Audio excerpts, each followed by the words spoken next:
Every morning kahit inaantok pa, pinipilit ko talaga unahan si baby gumising para naman makakilos pa ako kasi sobrang clingy niya pa rin talaga hanggang ngayon.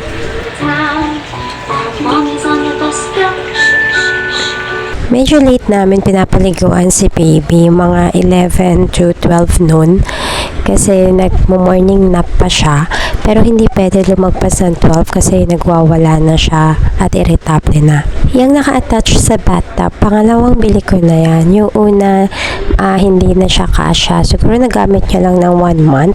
So, ayan, bumalik na kami sa Mustela. Actually, mas maganda and parang mas matipid siya kasi mas mabula.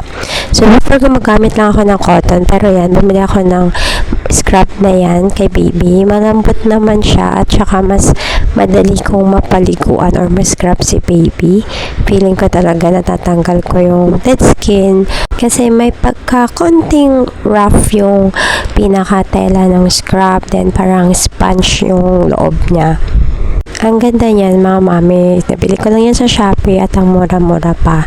So, pang baby naman talaga yan, kaya for sure naman, safe naman yan gamitin sa delicate skin ni baby. Then, for hair naman niya, yan yung una ko pang binili na ang partner niyan is bath wash naman na Tiny Bath. So, ang dami pang laman yan.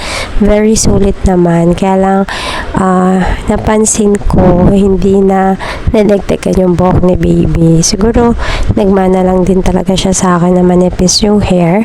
So, siguro pag nakaubos yan or pag medyo nakaluwag na, baka try namin yung Mustela na shampoo. So, ginagamitan ko rin nung sponge yung hair niya.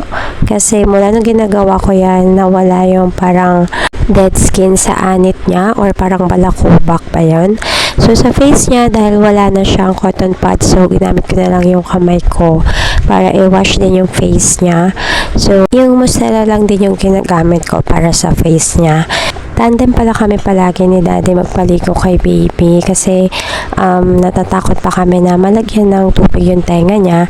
And okay na rin yun, sulit-sulitin na. Total, last baby na rin namin to. Tsaka, ang bilis lang ng panahon. After few months, makakaupo na si baby. So, pwede na magpaligo kahit isa lang sa amin.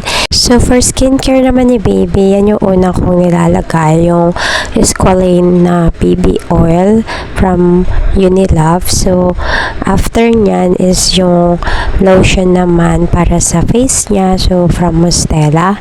So, yan yung nakagaling sa mga rashes niya sa face. So, kahit wala ng rashes, tinuloy-tuloy ko na lang din yung pag-apply niyan. And never na talaga siya nagkaroon ng redness or any rashes sa kanyang face. So, after nyan, kapag medyo na-absorb na ng skin niya yung oil, last ko namang i-apply is yung Rice Baby Lotion from Tiny Baths.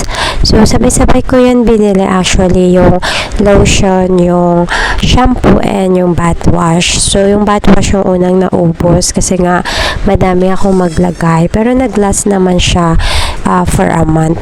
So, ayan, nabisan ko na yan si baby. Medyo nagwawala na yan siya kasi inaantok niya. Then, nilinisan ko lang yung ilong niya. Ang ganda pala niyang nasal cleaner na nabili ko from Tiny Baths. So, may cover nga yan and nakakainis lang din yung mga kapatid at nawala yung cover kasi nilaro. Lastly, isusuklayan ko na siya. So, ang ganda din niyang suklay niya from Tiny Baths. Yung unang body wash talaga ni baby is yung Cetaphil. Then, nung nagkaroon siya ng maraming rashes, nag-try kami ng Mustela. And then, nung nawala na, ayan na yung try namin, yung Rice Baby Wash. And then, yung Mustela na yan, para naman yan sa bath niya for rashes. Ito naman yung unang cream niya for our rashes from Tiny Baths. Maganda din naman yan. So, ito naman yung cleansing water na ginagamit ko pag hinihilamutan si baby. And yan yung currently cream ni baby for rashes. And yan naman para sa scalp ni baby. Ginagamit ko lang yan pag may puti-puti siya sa scalp.